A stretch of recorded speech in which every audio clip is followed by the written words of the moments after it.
আমার প্রিয় দশম শ্রেণীর ছাত্রছাত্রী বন্ধুরা, আশা করি তোমরা সবাই ভালো আছো। আজ আমি যে বিষয়টি নিয়ে আলোচনা করব, পশ্চিমবঙ্গ মধ্যশিক্ষা পর্ষদের দেওয়া 2022 সালের ফেব্রুয়ারি মাসের মডেল অ্যাক্টিভিটি টাস্ক, বিষয় বাংলা। আমি প্রশ্নগুলি খাতাতে তুলে নিয়েছি, চলো শুরু করা যাক। মডেল অ্যাক্টিভিটি টাস্ক, দশম শ্রেণী, ফেব্রুয়ারি 2022, বিষয় বাংলা, পূর্ণমান 20। একের থেকে কী বলেছে? ঠিক উত্তরটি বেছে নিয়ে লেখো। 1.1, অশোকী একজন কবিতার ভাষান্তর করেছেন গ নবারুণ ভট্টাচার্য। 1.2, কবি পাবলো নেরুদার জন্মস্থান কয় দাগে চিলি। 1.3, সে জানত না উদ্ধৃতাংশে সে বলতে বোঝানো হয়েছে একজন সাধারণ নারী। এরপর 2 দেখে কী বলেছে? কম বেশি 20টি শব্দে উত্তর লেখো। 2.1-এর কী প্রশ্ন আছে? আমি তাকে ছেড়ে দিলাম। কথক কাকে ছেড়ে দিলেন? এখানে বিশিষ্ট চিলিয়ান কবি পাবলো নেরুদার এক্সট্রা ভ্যাগারিয়া কাব্যগ্রন্থের অন্তর্গত অশোকী একজন কবিতায় কথক তথা লেখক তাঁর প্রেমিকাকে ছেড়ে দেওয়ার কথা বলেছেন। এরপর পরের প্রশ্ন 2.2, বছরগুলো নেমে এলো তার মাথার উপর। বছরগুলো কিভাবে নেমে এসেছিল? বিশিষ্ট চিলিয়ান কবি পাবলো নেরুদার এক্সট্রা ভ্যাগারিয়া কাব্যগ্রন্থের অন্তর্গত অশোকী একজন কবিতা থেকে উপরিক্ত উদ্ধৃতাংশটি নেওয়া হয়েছে। এখানে কবি তথা কথক তার প্রেমিকাকে ছেড়ে কাজের জন্য যখন অন্য দেশে পাড়ি দিয়েছিলেন, তারপর বছরের পর বছর তিনি আর তার স্বপ্নের বাড়ি তথা দেশে ফিরে আসেননি। তাই কবির জন্য তার প্রেমিকার মাথার উপর নেমে এসেছিল বছরের পর বছরগুলি পাথরের ন্যায়। আসলে এটি এক প্রেমিকের প্রতি প্রেমিকার মর্মান্তিক প্রেমের প্রতিচ্ছবি। এরপর ফিরে আসি। তারপর যুদ্ধ এলো। যুদ্ধ কিভাবে এসেছিল? তারপর যুদ্ধ এলো উপরোক্ত লাইনটি বিশিষ্ট চিলিয়ান কবি পাবলো নেরুদার এক্সট্রা ভ্যাগারিয়া কাব্যগ্রন্থের অন্তর্গত অশোকী একজন কবিতা থেকে নেওয়া হয়েছে। এখানে যুদ্ধ আসার কথা বলতে কবি বুঝিয়েছেন যে যুদ্ধটি এসেছিল হঠাৎ করে, আগ্নেয় পাহাড়ের মতো, যেন সব কিছুকে আগ্নেয়গিরির অগ্নুৎপাত ঘটিয়েছিল। এই রক্তরানো যুদ্ধ, যুদ্ধ তো নয়, যেন আগ্নেয়গিরির অগ্নুৎপাত। এরপর পরের প্রশ্ন, প্রসঙ্গ নির্দেশ সহ কম বেশি 60টি শব্দে উত্তর লেখো। একের দাগে কী বলেছে? 3.1, সেই মেয়েটির মৃত্যু হলো না। মেয়েটির মৃত্যু না হওয়ার তাৎপর্য কী? সেই মেয়েটির মৃত্যু হলো না এখানে কবি পাবলো নেরুদা রচিত এক্সট্রা ভ্যাগারিয়া কাব্যগ্রন্থের অন্তর্গত অশোকী একজন কবিতা থেকে উপরিক্ত লাইনটি নেওয়া হয়েছে। মেয়েটির মৃত্যু না হওয়ার কারণ বলতে কথক বুঝিয়েছেন যে কবি যখন তার কর্মসূত্রে এদেশ থেকে তথা তার জন্মভূমি ছেড়ে অন্য দেশে চলে গিয়েছিল এবং তারপর বছরের পর বছর সে তার সেই প্রেমিকার কাছে ফিরে আসেনি। তারপর নেমে এলো এক চরম রক্তাশ্রয়ী যুদ্ধ, যা আগ্নেয়গিরির অগ্নুৎপাতের মতো সব কিছুকে ধূলিসাৎ করে দিয়েছিল।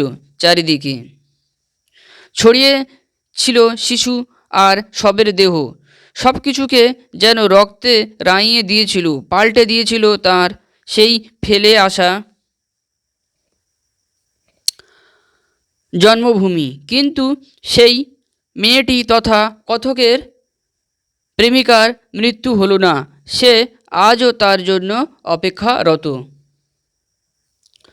পরের প্রশ্ন, সমস্ত সমতলে ধরে গেল আগুন, তার ফলে কি ঘটল? কবি পাবলো নেরুদার রচিত এক্সট্রাভ্যাগারিয়া কাব্যগ্রন্থের অন্তর্গত অসুখী একজন কবিতায় কবি সমস্ত সমতলে ধরে গেল আগুন বলতে বুঝিয়েছেন যে কথকের দেশমাতৃকায় যে রক্তাশ্রয়ী যুদ্ধ বেঁধে গিয়েছিল, যা ছিল আগ্নেয়গিরির অগ্নুৎপাতের ন্যায়, যার ফলে মৃত্যু হয়েছিল শত শত মানুষের, প্রাণ কেড়ে নিয়েছিল শিশুদের, দেহ ধরাতলে পড়েছিল শবের খণ্ডমস্তক, দেহ সারা তলে বয়ে চলেছিল রক্ত নদীর ধারা, সমস্ত সমতলে ধরে গেল, শুরু হলো আগ্নেয়গিরির অগ্নিত্বপাত। আসলে এই লাইনগুলির মধ্য দিয়ে কবিতায় যুদ্ধাশ্রয়ী রক্তমাখা লেলিহান ধরাতলকে তুলে ধরেছেন তার কবিতায়, যা ছিল কবির নিজের অন্তর্ভূমি। 3.3 প্রশ্ন কি বলেছে? যেখানে ছিল শহর সেখানে কি কি ছড়িয়ে রইল? বিশিষ্ট চিলিয়ান কবি পাবলো নেরুদার রচিত এক্সট্রাভ্যাগারিয়া কাব্যগ্রন্থের অন্তর্গত অসুখী একজন কবিতা থেকে উপরিক্ত লাইনটি নেওয়া হয়েছে। এখানে কবি এই লাইনটির মধ্যে দিয়ে বোঝাতে চেয়েছেন যে কবি যেখানে তার বড় হওয়া, যেখানে তার প্রেমিকা, তার প্রেমস্বরূপা, তার অন্তর্ভেদী মাতৃভূমি বা দেশমাতৃকাকে বোঝানো হয়েছে। কারণ কবি যেখানে থাকত তার মাতৃভূমি, কিন্তু কাছে সূত্রে তিনি বাইরে চলে যান, কাজের সূত্রে তিনি বাইরে চলে যান। তিনি বছরের পর বছর আর তার নিজের দেশে তার প্রেমিকার কাছে ফিরে আসেনি। তার মধ্যে ঘটে গেল এক ভয়াবহ যুদ্ধ, যা আগ্নেয়গিরির অগ্নিত্বপাত ঘটিয়েছিল, যা ছিল রক্তের ধরাশ্রয়ী, মৃত্যুর বা ধ্বংসের হৃদয় কাঁপিয়ে তোলা শত শত শিশু আর শবের দেহ। সেখানে ছিল শহর, সেখানে পড়ে রইল গাড়ি ঘোড়া অট্টালিকা, মানুষজনের বদলে ধ্বংসাশ্রয়ী শহর, পড়ে রইল শবের অট্টালিকা আর মানুষের ক্রন্দন, উল্টে পড়েছিল মন্দির, ধ্বংস হয়েছিল শত শত স্বপ্ন, সব চূর্ণ হয়ে গিয়েছিল, জ্বলে গিয়েছিল সব আগুনে। এরপর ফিরে আসছি পরের প্রশ্নে। 4 দাগে কী বলেছে? কম বেশি 150 শব্দে নিচের প্রশ্নটির উত্তর নিজের ভাষায় লেখো।